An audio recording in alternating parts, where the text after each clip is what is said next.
In front of me is OnePlus 12R, and today I would like to show you how you can switch on or off auto rotation.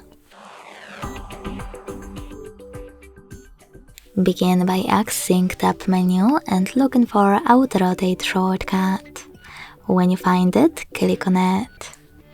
As you can see, mine is blue, which means that auto rotation is on. To switch it off, hit the same shortcut again.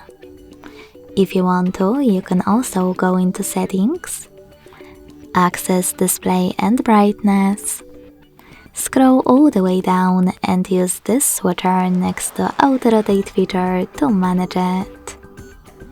Thanks so much for watching. If you enjoyed this video, leave a like, comment and subscribe. Bye!